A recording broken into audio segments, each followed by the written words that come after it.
시장 클로즈업 시간입니다. 엄청난 전략을 주실 분 모셨습니다. 이베스트 투자증권 IM 영업팀의 염승환 차장님 자리하셨네요. 어서 오세요. 네, 안녕하세요. 네, 차장님과 저희가 계속해서 낙폭 과대 시리즈 해오고 있잖아요. 이번에는 건설업종입니다. 많이 떨어진 거에는 동의를 하는데 지금이 사도 될까에 대해서는 공감하기가 좀 어려운 느낌이 있는 섹터예요.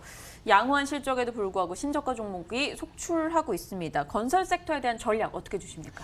사실 이제 사고 안 사고는 이제 뭐 시청자분들이 판단할 몫이지만 지금은 저는 이제 살 때는 다가왔다. 일단 이렇게 좀 말씀을 드리고 싶고요. 네. 일단 그거는 조금 이따 말씀드리고 네. 그 건설업종에 대해서는 다들 안 좋게 보시는 게 사실이죠. 왜냐하면 이제 과거에 기억하시겠지만 2013년도로 기억하는데 GS건설이 해외에서 대규모 이제 뭐 저가 수주 때문에 그게 공사가 이제 어떻게 보면 지연되고 막 이러면서 엄청난 손실을 보면서 건설주 신화가 끝나버렸죠. 사실상 네. 그때 뭐 제가 알기로는 그때 저만한 걸로 아직 기억이 나는데 그때부터 몇 년간 정말 힘들었습니다. 근데 그게 뭐 아시겠지만 해외 쪽은 요즘에 조금 좋아지고는 있잖아요. 이제 더 이상 이제 부실 리스크는 없는 걸 알고 있는데 지금 또다시 조금 이제 악재로 좀 불거지고 있는 게 이제 국내 쪽에서 좀 이제 정부의 규제라든가 이런 것들 때문인데 사실 이 박근혜 정부 좀 들어오면서 건설업종이 좋아진 건 분명히 사실 국내 쪽에서는 이 부동산 경기 쪽에 대해서는 상당히 좀 좋게 좀 작용한 건 사실인데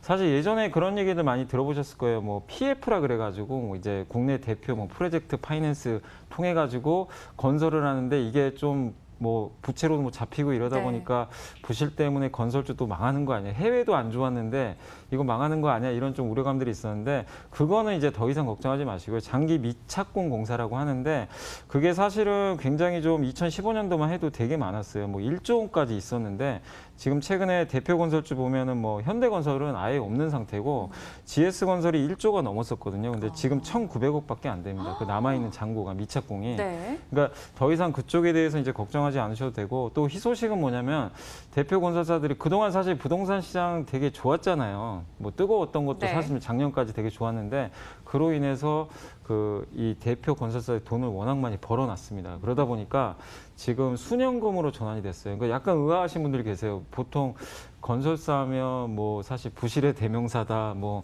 부채 비율 높은 걸로 유명한 업종 아니냐 이러는데 실제로는 그렇지 않습니다. 실제로 그 재무제표를 확인해 보시면 대표 건설사들 순연금으로 전환이 될 정도로 돈을 많이 쌓아놔가지고 또 비용 통제도 워낙 잘해요. 그래서 이제는 더 이상 뭐 부실의 대명사로 여러분들이 보실 필요는 없고 아까 말씀드린 대로 그리고 처음에 해외 저가 수주 때문에 2014년도에 정말 안 좋았지만 그런 이제 학습 효과도 좀 있고 그 어떻게 보면 좀 약간 또 각성도 한 거죠. 그래서 저가 수주도 좀 지향하면서 해외 이 저가 수주에 대한 공포감이 많이 완화가 됐는데 근데 또 최근에 트렌드가 바뀌고 있는 것 중에 하나가 이번에 현대건설이 사우디에서 한번 수주를 한 게 있는데 사우디가 최저가로 입찰을 하지 않았는데 입찰을 따냈어요.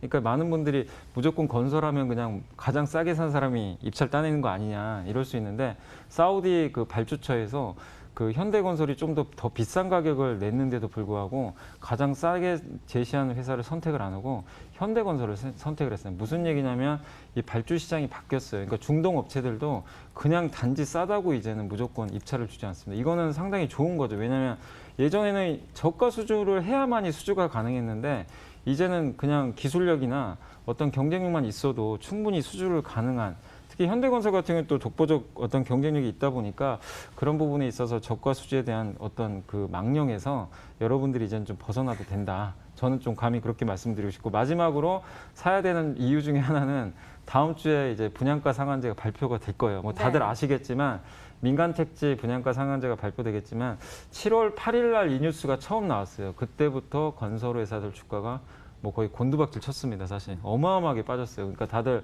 많은 분이 너무 심한 거 아니냐 할 정도로 급락을 했는데 아시겠지만 이번에 한일 무역 분쟁도 그렇지만 막상 발표되고 나니까 오히려 악재라기보다는 좀 불확실성 해소로 좀 받아들이면서 증시가 또 오른 적도 있는 것처럼 건설 쪽에 대해서도 여러분들이 이게 막상 악재가 발표되면 이미 주가는 미리 선반영을 하거든요. 그리고 사실 민간 택지 뭐 분양가 상한제 통해서 이 공급이 줄어들 거라고 하는데 사실 그거는 우리는 또 모릅니다. 또 케이스 바이 케이스인데 그냥 지금의 주가는 마치 그냥 최악을 반영을 해버렸어요. 네. 그렇기 때문에 막상 분양가 상한제가 발표되면 여러분들이 겁내지 마시고 오히려 좀 저가 매수할 수 있는 기회로 한번 지금은 좀 망할 가능성 없고 돈도 잘 벌고 악재는 다 선반영됐다.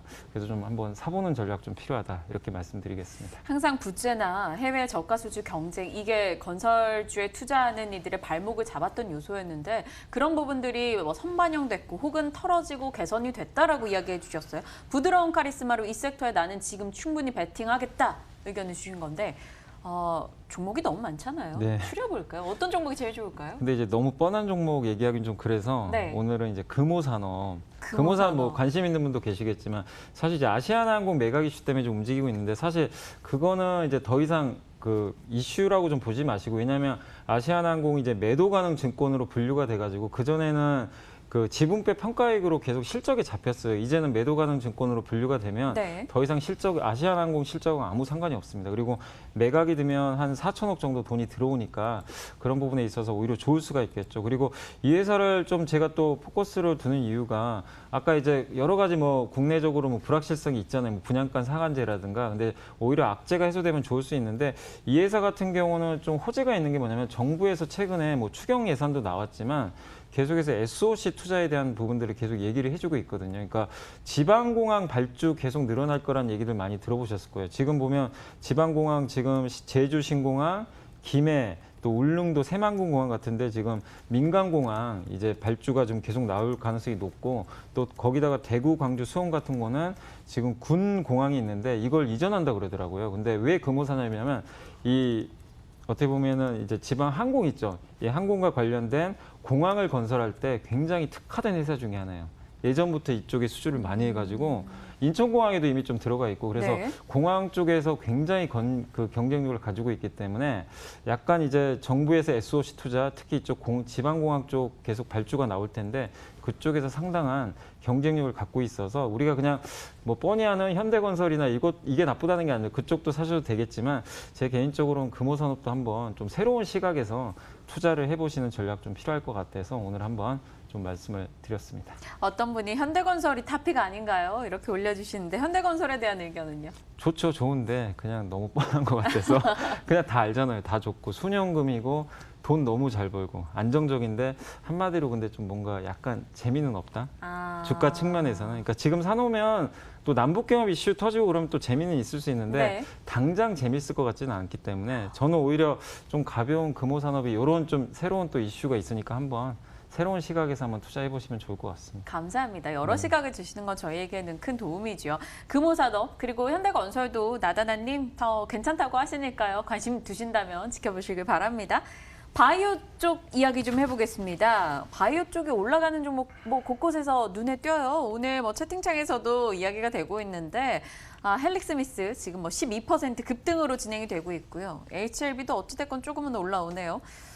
여러 가지 종목들의 반등이 나타나고 있습니다. 하지만 투자하기엔 여전히 불안하고 이런 종목 올라올 때 빠져나와야 되는 거 아니냐 이렇게 의견들도 많이 주고 계시니까 바이오주에 대한 이야기 좀 나눠볼게요. 네. 그러니까 사실 우리 한국 증시가 이렇게 몰락하게 된 가장 큰, 그러니까 전 세계에서 제일 약한 이유 중에 하나는 사실 바이오입니다. 바이오가 뗄래야 뗄 수 없는 게 아시겠지만 사실 적자 기업들이잖아요. 네. 돈을 못 버는데 임상에 성공해서 향후에 막대한 돈을 벌 것이다. 특히 꿈을 임상, 먹고. 예, 임상 3상 가면, 그러니까 임상 1상은 성공 확률이 10%밖에 안 돼요. 근데 임상 3상 가면 50에서 60으로 점프를 합니다. 이 성공 확률이. 그러니까 설마 50에서 60인데 실패하겠어? 또 이런 시각도 있고 2상까지 통과했다는 건 어느 정도 그래도 신약으로서의 가치가 있다고 인정을 받은 거니까 투자자분들이 그냥 3상은 무조건 성공하겠지 이런 기대감을 가졌는데 그게 이제 무참히 깨져버린 거죠. 신라젠의 무용성 평가도 그랬고 HLB도 사실상 뭐 실패한 지금 시각이고 그러다 보니까 이제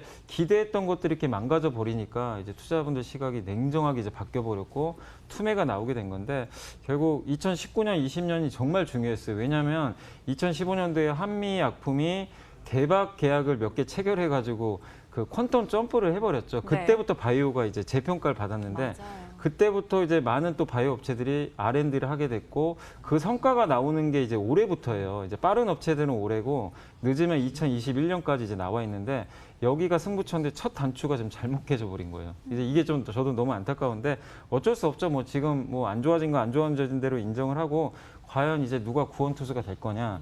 일단 뭐 많은 분들이 이거 내용은 알고 계실 거예요. 이제 체크 포인트는 가장 먼저 나오는 게 9월 말에 9월 23일 정도 알고 있는데 네. 헬릭 스미스가 신경병증 당뇨병성 신경병증 치료제 임상 3상 데이터가 나오게 되는데 이거 정말 중요합니다. 이거 지금 많은 분들이 기대하고 있어요. 이게 일단 성공을 해야만 바이오가 그래도 다시 신뢰도를 찾을 수 있겠죠. 근데 저는 모르죠. 누가 알겠습니까? 일단은 기대되고 11월 중순에 매지원, 12월에는 한올바이오 파마가 임상 3상 결과가 발표됩니다. 이 세 가지가 지금 각각 나와 있는데 이런 것들 뭐 저도 개인적으로 잘 되길 바라지만 일단 시간을 갖고 그래서 그 전까지 이런 것들이 확인될 때까지는 바이오주들이 크게 가긴 사실 좀 쉽진 않아요. 그런 상황 좀 염두에 두시고 마지막으로 그래도 제가 좀 좋게 보는 종목 한 종목이 있는데 네. 지트리비엔티인데 이게 안구건조증 치료제인데 얼마 전에 일본의 경쟁사가 이거를 그 기술 수출을 했어요. 네. 6조 원에. 근데 이 회사 시총 5천억밖에 안 되거든요. 근데 임상이나 이런 것들 봤을 때 내년 임상 3상 끝나는데 물론 성공한다는 보장은 없지만 경쟁사 제품이 6조인데 그 경쟁사 제품보다 효능이 더 좋다라는 그런 얘기들이 나오고 있고 또 최근에 뭐 여러 가지 또 이슈들 뭐 또 나오고 있어서 상당히 제가 봤을 때는 지트리비엔티 뭐 악성 루머도 물론 최근에 좀 있었습니다. 주가 많이 빠졌는데 그래도 바이오주 한번 좀 믿고 투자한다라면은 내년까지 봤을 때 지트리비엔티는 한번 좀 투자해 보면 좋을 것 같아서 그래도 좀 안 좋은 섹터에서 하나 좀 선정을 해봤습니다. 그러잖아요. 우리 인생에도 상처를 주는 이가 있으면 또 치유를 해주는 이가 있습니다. 상반기에 코오롱부터 삼바, 뭐 HLB, 신라젠 상처 주는 이들이 많았다면 또 분명 치유가 되는 무언의 이슈도 있겠죠. 지금 언급해 주셨던 체크 포인트 내에서 나와준다면 정말 땡큐할 것 같은데요. 일단은 제약바이오 쪽에서는 지트리비엔티 관심주로 꼽아주신 만큼 체크하겠습니다. 다음 주 전략이나 뭐 일정들 점검을 해볼까요? 요즘엔 한 주 사이에도 쏟아지는 게 너무 많아가지고요. 좀 정리를 해놔야 돼요, 금요일에. 네, 일단 다음 주에는 8월 14일 날 중국 지표가 정말 중요하잖아요. 그 어제 중국 7월 수출 데이터가 너무 잘 나와가지고 네. 시장이 일단 좋아졌는데 다음 주 14일 날은 산업 생산이 발표가 됩니다. 이것도 정말 중요합니다. 이게 잘 나와야 미국의 금리, 국채 금리도 반등을 하고 경기 침체 우려가 약간 줄어들어요. 그렇기 때문에 잘 체크하시고 14일 날 또 중요한 게 한국 기업들 2분기 실적 발표 마감합니다. 그날까지 웬만한 기업은 다 발표해야 되니까 실적 체크하시고 15일 날 아무래도 문재인 대통령께서 또 광복절 일본과 관련한 또 뭔가 메시지를 줄 것 같아요. 또 추경이라든가 이런 또 메시지 나올 수 있으니까 하반기 뭐 정책 방향이나 거기에 대한 어떤 방향들이 나오는지 한번 그것도 좀 체크하시면 좋겠고 어쨌든 이번 주에 찍었던 코스닥 뭐 저점은 나왔다. 저점은 나왔지만 누가 봐도 지금은 기술적 반등 구간이잖아요. 그래서 지금 기술적 반등 구간에선 당연히 일정 부분 현금은 확보는 하셔야 됩니다. 그래야 좀 대응이 가능하니까 위아래 다 열어놓으시고 다만 네. 이번 주에 찍었던 저점 밑으로 내려갈 가능성은 낮기 때문에 혹시 다음 주에 밀리면 겁먹지 마시고 밀릴 때는 오히려 좀 비중을 늘려가시면서 일단 시장에 대해서는 좀 아직은 중립이지만 너무 극단적인 이제 비관적인 시간 갖지 마시고 바닥은 좀 충분히 나왔다라는 정도로만 좀 말씀을 드리겠습니다. 알겠습니다.